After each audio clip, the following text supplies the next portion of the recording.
Happy birthday to you. Happy birthday, dear Tulku. Happy birthday to you. And many more. Now you can speak. Thank you. What a great time. It's a great pleasure for me to spend time together, all of us together, and have this event. So today Rinpoche asked me to say something about stupa and the benefit of this construction of the stupa. I'm sure many of us already know about stupa and its benefit, but maybe some of you may not be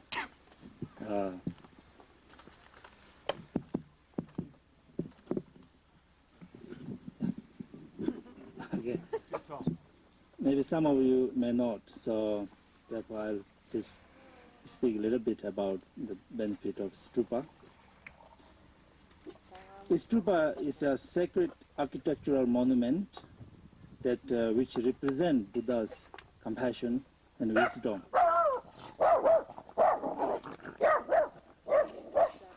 During Buddha's lifetime, his disciples asked of him, Lord of beings, after you have left this world, who will we venerate and pay homage to?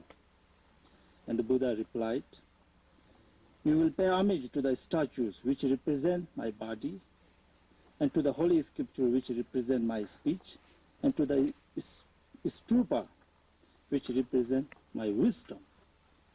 If you pay respect to these holy objects in the same manner that you do to me now, you will gain the same merit.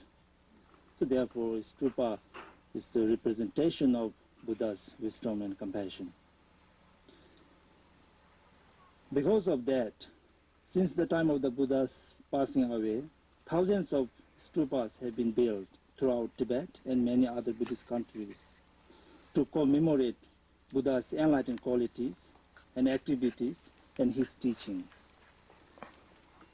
Therefore, you can say that a stupa is a spiritual monument to all practitioners and noble beings.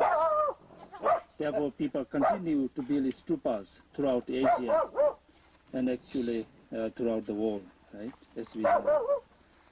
And as far as the benefit of the stupa is concerned, first of all, the construction of a stupa brings tremendous blessings for world peace and harmony. All beings need this now perhaps more than ever before. Likewise, the construction of a stupa generates prosperity, health, and balance.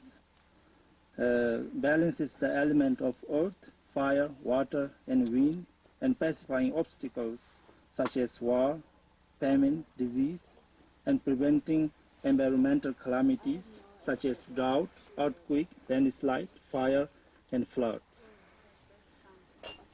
The construction of a stupa is always driven from a very beginning by an altruistic motivation, which results in a finished stupa that radiates immeasurable blessings to all sentient beings. The site itself and its surrounding community and the entire nation receive the stupa's most immediate blessings.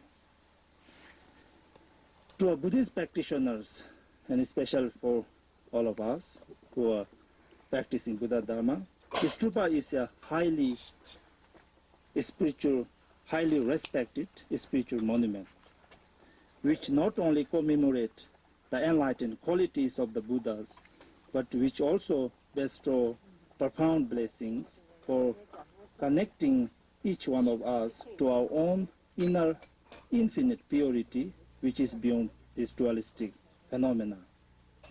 Therefore, in Tibet and other Buddhist countries, the site of the stupas are gathering places for all practitioners who come to meditate, pray, and make offerings and to accumulate merit. For those who possess the spiritual skill to connect outer sacred objects, the stupa, to their inner spirituality, the sight of the stupa has the power to liberate through seeing. The sound of the wind blowing around the stupa offers liberation through hearing, and so on.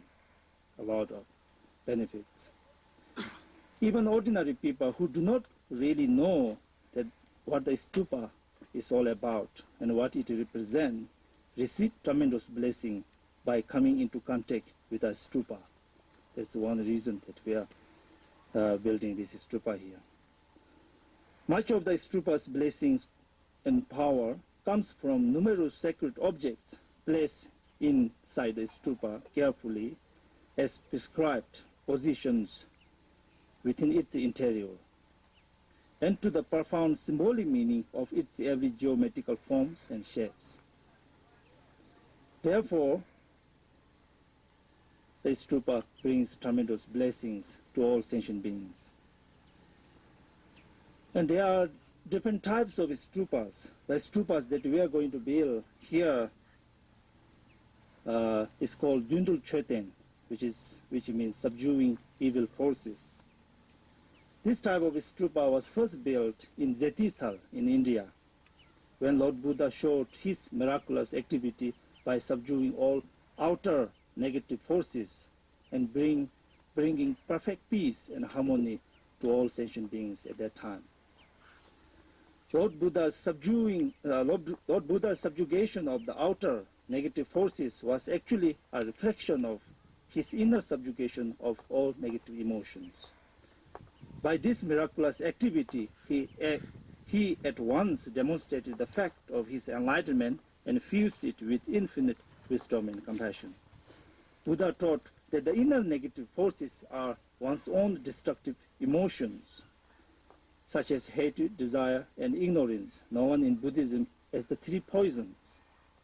External negative forces, which appears in the form of suffering and obstacles, are merely the outer manifestation of these inner negative forces. This is the Buddhist, heart of Buddhist teachings. The Buddha Dhamma then is a profound method. It teaches us how to transform our minds and subdue our inner negative forces, and how to cultivate love and compassion for all sentient beings. The Buddha teaches us how to live a truly peaceful and genuine life, filled with genuine happiness and peace that arises not outwardly but within.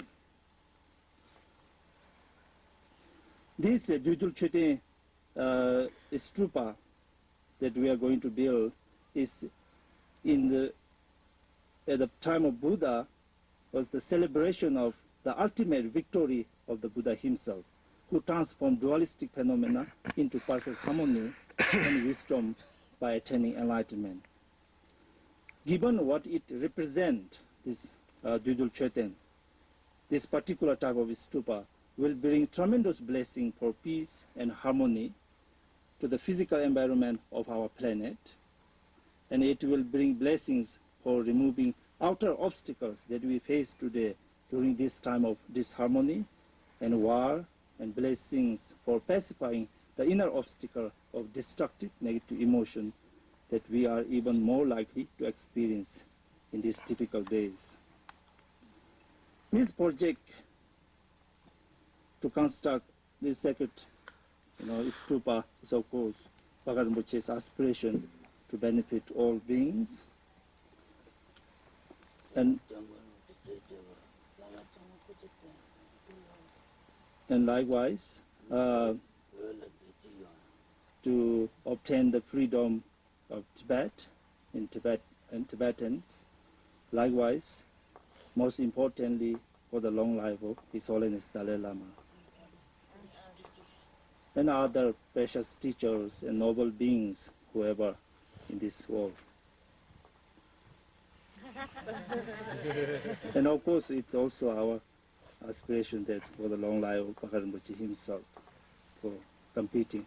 Also for the Southwest Indians, they have a lot of suffering. So this is to bring auspiciousness and good, what do you call it, rain,